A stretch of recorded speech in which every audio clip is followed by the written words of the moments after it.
এই পশুটা কোরবান করা হবে আল্লাহর নামে, আমার পক্ষ থেকে আল্লাহর নামে কোরবান করা হবে। কোরবানির নিয়ত হলো এটাই নিয়ত।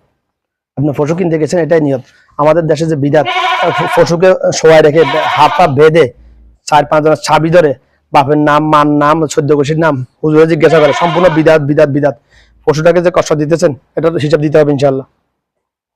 কোরবানি মানে কি? কোরবানি মানে আত্মত্যাগ। আমরা বলি তোর জন্য জারুম কোরবান, তোর জন্য আমি এটা কোরবান করি। কোরবান মানে এটা এটার উপর আমার আর কোনো দাবি দাবাক্কা নাই, দিয়ে দিছি আমি ওকে, আমার আর কোনো, এটাকে বলা হয় কোরবান। তো এই পশুটা আমরা যখন একটা পশু কোরবান করি, আসলে পশু কোরবান করি না, ওটা রুটা আল্লাহর কাছে যায়, আমার নিয়তটা আল্লাহর কাছে যায়। ওটা রুটা আল্লাহর কাছে যায়, আমার নিয়তটা আল্লাহর কাছে। আমরা কি আসলে এভাবে কোরবান করতেছি? আমরা তো কোরবানি করার সময় নিয়ে চিন্তা করি এটার, আরে 1 লাখ টাকা এটার দাম, গোস্ত কেজি 1 লাখ টাকার হবে, গোস্তর কেজি 700 টাকা করি, আমরা হিসাব করি এরকম বেশিরভাগ। আমার যখন থেকে বুঝেছি তখন থেকে দেখতেছি আমি, যেটা আমরা হিসাব করে গোস্ত না। কোরবানি পশু করার নিয়ম হলো, সুন্নাহ হলো, একটা পশু আমার পছন্দ হয়েছে, সুন্দর গোলগাল জাকজমক পছন্দ হয়েছে, বা দাম কত এক মুলামুলি করা সুন্নাহ, অতিরিক্ত মুলামুলি করা সুন্নাহর খেলাফ।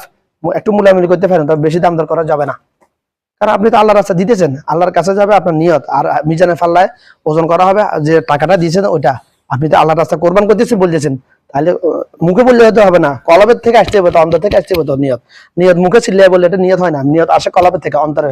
আল্লাহর বান্দার কলবের সাথে আল্লাহ পাকের কুদরতি আলমের সাথে ডাইরেক্ট সম্পর্ক। এইভাবে এরকম যারা পরিমাণ কোনো কাটিং নেই, হাঁক নাই, ডাইরেক্ট সম্পর্ক। বান্দা কলবে যেটা চিন্তা করে ওটা ন্যানো সেকেন্ডের মধ্যে আল্লাহর দরবারে যায়, পৌঁছে যায়। যদি বান্দার মতো হয়, বান্দা যদি আল্লাহর হয়ে যায়, পৃথিবীর সমস্ত সৃষ্টিকুল বান্দার হয়ে যাবে। এই যে এটা সারাদিন আমি হাত লাগালে আর মেমো করে না, মাত্র 1 ঘন্টার মধ্যে এটা আমার প্রতি হয়ে গেছে। তো যেটা বলতেছিলাম, আমরা আমাদের নিয়ত আল্লাহ কোরবানি, আমরা যে কোরবানি করি আল্লাহর দরবারে কি যাবে?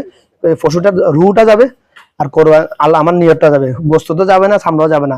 যদি বনি ইসরায়েলের মতো, যদি আদম আলাইহিস সালামের জামানা থেকে হাবেল এবং কাবেল যে কোরবানি দিয়েছিল, ওইরকম যদি কোরবানি বিধান এখনো থাকতো, আজকে পৃথিবীতে বেশিরভাগ মুসলমান পাওয়া যেত না কোরবানি করার জন্য। আরে আমি এত কষ্ট করি, টাকা কামাই করি, আমি পশু আল্লাহর রাস্তায় কোরবান করবো, এটা আল্লাহ জ্বালিয়ে ফেলবে, আমাকে খেতে দিবে না।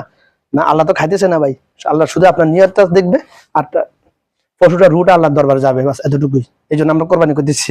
আসলে আমরা তো বেশি আল্লাহকে খুশি করার জন্য কোরবানি মানে ত্যাগ। আমরা কোরবানিকে এখন উৎসব বানায় ফেলছি পুরো পৃথিবীতে। এই দেশে 2-3 দিন আগে গরু ছাগল জবা করে, 2 দিন জবা করে ফ্রিজের মধ্যে ঢুকে রাখে, এটা এদেশে কোরবানি। কেউ ঈদের দিন হয়তো একটা জবা করে, তাও গোস্ত সব ফ্রিজে ঢুকে রাখে, নাহলে আগুনে জ্বালাইবো 2 দিন পর্যন্ত, ফুরি তুন্দুরের মধ্যে জ্বালিয়ে খাইবো, এটাই হচ্ছে কোরবানি। এই দেশে বাংলাদেশে একই অবস্থা, কোরবানি করতেছে, কোরবানি হইতেছে না। কোরবানি কার উপর ওয়াজিব?